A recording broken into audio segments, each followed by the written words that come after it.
So earlier this year, Wizards of the Coast released Dragon Delves, the first adventure anthology since the publication of the 2024 core rulebooks. Overall, I think this is a really good book. Just like any adventure book, it really depends on what you're looking for. It's not a perfect book, and I have my own issues with it, but it has some fantastic art. It's really great if you want a campaign that's centered all around dragons, and each adventure in here is unique and has a great story within it that it is an awesome option to pull one of the adventures out and put it in your own campaign. Now, when they announced this book, one of the features in here that they highlighted was the fact that they are including solo adventures, which is a little bit of a misnomer because it's not truly a solo adventure like what we have in something like Dragonbane, but it's really ideally meant to be ran by a dungeon master for one single player. And they have 3 of them in this book, and when I heard about this, I was really excited because I know that the D&D community was looking for more ways officially to do their own solo adventures, and my kid and I play Dungeons and Dragons 101 all the time, so I thought this would be perfect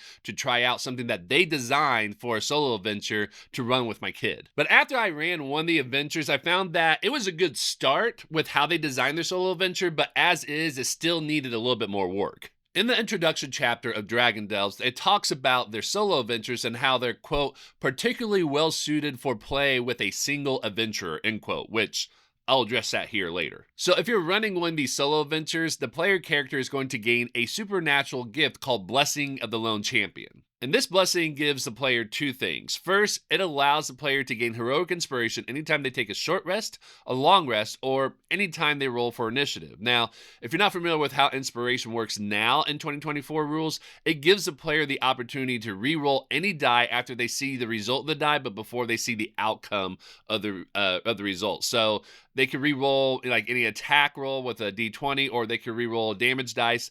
Anytime that you roll a die and you want to re-roll it, you can use a heroic inspiration to do that. The second thing that this gift gives the character is temporary hit points equals to their character level. So if you're playing a level 3 character, you get 30 temporary hit points right off the bat. And you get this anytime you receive the blessing or when you gain a new level. Now, the thing is that temporary hit points goes away after you take a long rest or whenever you lose them.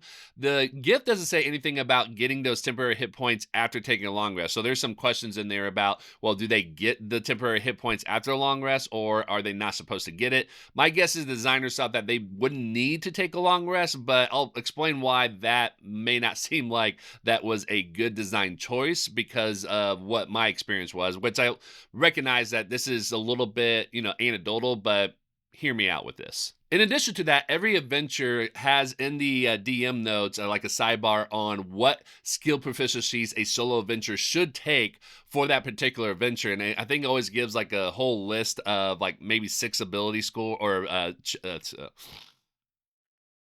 in addition, each solo adventure tells the DM what skills the player should take as proficiencies for running a solo adventure. In addition, each solo adventure gives a list of what suggestions they make for the skills that the player should take on as proficiencies that will help them with that particular adventure as a solo player. So those are the 3 things that they really give you for running a solo adventure is the temporary hit points, the heroic inspiration anytime you take a short rest, long rest, or roll for initiative, and suggestions on proficiencies you should take in certain skills. So initially, it sounds like that would be enough for a solo player to go through adventure on their own. But after I ran the level 3 adventure in Dragon Delves called Baker's Dozen, it was clear to me that as is, this idea of the solo adventure and some of the boons and advice that they give on here still needs a little bit of work. As we were playing the level 3 adventure from Dragon Delves that was designed for a solo adventure, there are 2 things that were in there that was really worrisome for me that the book doesn't seem to really address or mention for the Dungeon Master as they're running this adventure. First, even though the introduction chapter says that this adventure was particularly well suited for play with a solo adventurer, it clearly wasn't, at least not as is, as I mentioned before. They do have a sidebar about if this is a solo adventure, here are the skills that the character should take on proficiencies in. But other than that, everything was written as a normal adventure. It doesn't have any other like sidebars or any other suggestions for the Dungeon Master about what to do if this is being run by a solo adventure. They made it seem like the only thing you really need are those 3 things I mentioned before, and then that was it, and then the adventure as is should be fine. But it was clear to me that it wasn't. The second challenge I had with this Dragon Delves adventure as a solo adventure is that the encounters as is was still very, very difficult and unbalanced for the solo adventure, even after having Blessing of the Lone Champion and taking on those skill proficiencies that the book suggests. So before I give you those examples, this is a spoiler warning for the Baker's Dozen adventure in Dragon Delve. So if you do not want this spoiled for you, this is your warning to skip on to the next chapter. So the two encounters I specifically thought was challenging for my player was the encounter called Cockatrice Barn, which is just 4 cockatrices, but is reflavored as chocolate themed because it's kind of like a Candyland, a candy themed adventure. And the other encounter that I thought was very, very worrisome is the Gummy Mummy's tomb that the adventurers could stumble onto. So let's talk about the Cockatrice Barn. And I apologize if I'm not pronouncing that correctly. I don't really know how it's pronounced. I just read it, but never really heard it said. But this encounter has 4 cockatrices, all right? Or cockatrice, however we want to say it. And if you're not familiar with that monster, it's a very, very low challenge rating monster. But the problem is that there's 4 of them, okay? Which, again, that by itself seems like a solo adventure should be able to take those monsters on. But the biggest challenge about the cockatrice, or cockatrice, again, however you want to pronounce it, is that they only have one main action, and that is petrifying bite. And if you're not familiar with this, basically, if the cockatrice is able to bite you, then you have to make a Constitution saving throw. And if you fail that, then you start going through the process of being petrified. And then on your next turn, you have to make another Constitution saving throw. And if you fail that one, then you are turned into stone, or in this adventure, you turn to chocolate for the next 24 hours. Now, you can probably see what the problem is here, is that even though it gives you 2 opportunities to, make that Constitution saving throw, there's 4 of them here. So the chances of you getting petrified goes up significantly. And there's nothing in the description of this attack that says if you succeed on this Constitution saving throw that you're immune to it for the next 24 hours, like how some other abilities are. So even if I make that Constitution saving throw, if I get hit by another attack from a cockatrice, you are more than likely going to get petrified from these 4 cockatrices. So that was a challenge, because if you're a solo adventure and you don't have any way to mitigate being petrified or to help prevent that or have some sort of resolution for it, that's going to be a problem. So let's talk about the second encounter with the Gummy Mummy. The Gummy Mummy comes with 2 ice methods that's guarding his tomb, okay? And these ice methods are reflavored as coconut ice methods, which I thought was really cool. I really like that flavor idea. The one thing that you need to be aware of, I guess there's a few things, but to be fair with all this, is that this is an encounter that could or could not happen. So keep that in mind, that this is actually something that the players may not ever interact with, depending on what decision they make and how they resolve this whole adventure to begin with. But let's assume that they go into the mummy's tomb and they go into this encounter. Looking at the XP budget for the mummy and the 2 ice methods for a solo adventure is way over the budget for high difficulty. So this was going to be a very deadly encounter for the solo adventure. But the other and probably bigger problem with this encounter is the curse that the mummy has. Because if the mummy hits you, you get automatically cursed. And this curse means that you do not regain any hit points whatsoever while you're cursed, which means that even if you take a long rest, you're not going to regain those hit points. You start losing your total maximum hit points every 24 hours by 3d6, I believe. Yes. And they don't return to normal after taking a long rest as well either. So every time you take a long rest, your maximum hit points starts decreasing. And then if you are reduced to 0 hit points when getting hit with this attack, then you automatically die. There is no chance of being revived. As a solo adventurer, that is scary as hell, especially if you don't have a way to remove this curse, which in the adventure technically doesn't really have that option for the players at all whatsoever. Even if it was an adventure with multiple PCs, there's not a way to have this baked in. And you don't really need to have that baked in when you have an adventure that is meant for multiple players, but when you have a solo adventure play, you really need to provide an opportunity for the player to try to prevent or stop that from happening if that happens to them. Again, my biggest issue wasn't that the design of these encounters, which is kind of an issue, but my biggest issue is that the design for the solo adventure doesn't seem to address how to handle that sort of situation. So after running this adventure, here's some of my recommendations. If you're planning on running any of these adventures that's designed or, particularly well suited for play with a single or solo adventure, or if you're wanting to create an adventure that has only a solo PC, here are some things I think you should take into consideration. First, definitely keep in Blessing of the Lone Champion. I think that's still going to be very helpful, and I like that as a boon in and of itself. I think is great, and I love how it's designed. It really gives the player character that is a solo adventure an opportunity to be successful. But again, as I mentioned, as is, that's not going to be enough. So keep that in there.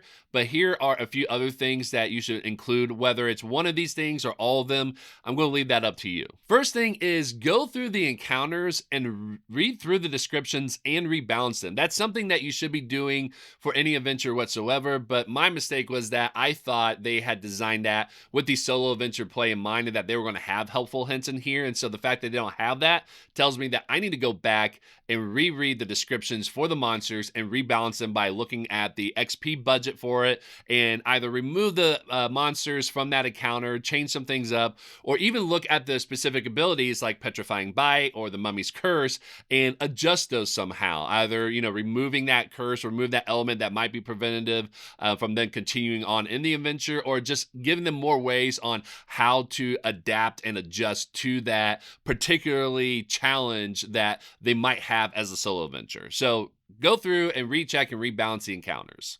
And speaking of encounters, that brings to my second suggestion. Remind your players that not every encounter has to be solved by violence or combat. Remind them that there are ways to mitigate or to avoid combat with an encounter, either by being clever or trying to convince the enemy, to not fight them or to do something else entirely. There are a lot of different ways to be able to try to help mitigate that it was not result in violence. And so remind them that they could, do those things, or they can even run away if they find that these things are particularly challenging.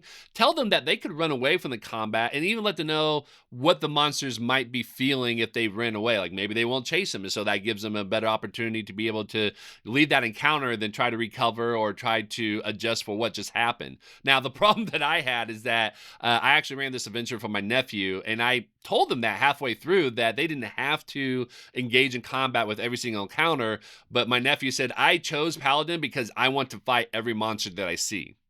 So I think he was probably doomed from the start. So again, remind your players that not every encounter has to resolve in combat. They can either convince the enemies to do something else, they can try to manipulate them, or they can run away.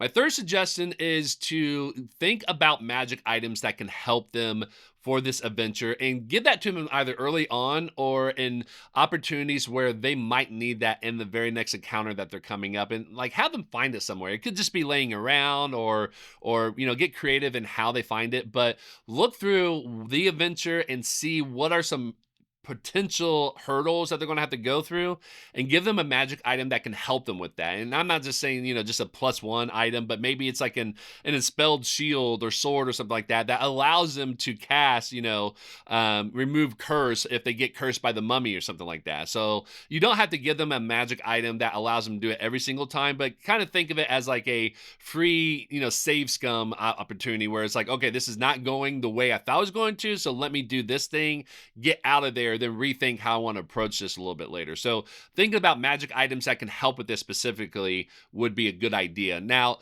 the Baker's Dozen Adventure kind of had something like this, but the problem was it was a spell book, and I would have to go back and look at this, but I don't think any of the spells were something that the players could use. So I could have put a remove curse spell in there, but the problem is if they're not a wizard, technically they can't really use this. It have to be a spell scroll, and a spell book is not a spell scroll. So those are some of the things that you might want to think about here. And last but not least, maybe think about running this instead of a solo adventure, but as a duo adventure. So maybe the solo player has a buddy that they want to play with them, and so having two players definitely helps those chances.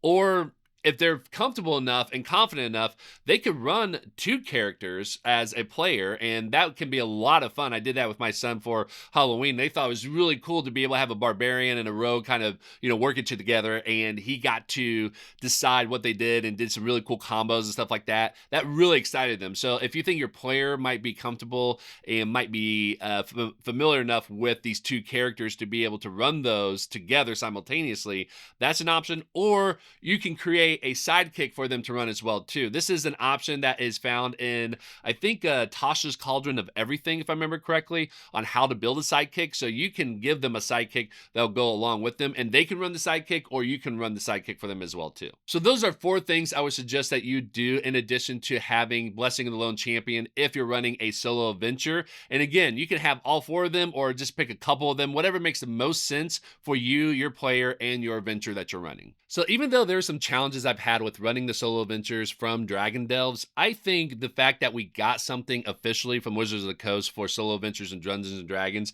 I think is a great sign. I would love to see more of these. I'm hoping that Wizards of the Coast take a lesson from what happened with these solo adventures, or hopefully they watch this video and see what I have to say and be like, oh yeah, those are good points, and maybe they'll include those. But I'm hoping that if we get more solo adventures in the future, which I truly hope we get, then they would include some more things or guidance for the Dungeon Master on how to adapt this adventure to run for a solo play, or truly legitimately create a solo adventure that is designed just for a solo PC and not an adventure that they kind of wedge into how to run this for a single player character as well too. So hopefully we see more of these. Hopefully we'll see an improved version of this, because I think this is something that's a lot of fun that is desperately needed in the D&D community, and I would love to run more of these with my son, because we love doing these one-on-one D&D campaigns that we do at home all the time when it's just me and him. So hopefully you enjoyed this video and you see what are some of the great things about doing the solo adventure, and what are some challenges and what you can add to your solo adventure if you're planning on running this. Let me know what are some of your thoughts about what's in this video, or if you ran one of these adventures as with a solo player character, how that went for you. And let me know what you want to discuss next, because I feel like there's a lot of stuff coming out from the world of Dungeons and Dragons and tabletop role-playing games. I have a lot of videos lined up already, but I'd love to engage with the community more and see what the conversations are centered around that's important to you, and be able to engage in those discussions. So thank you very much, and don't forget, go reckless or go home. Have a great day.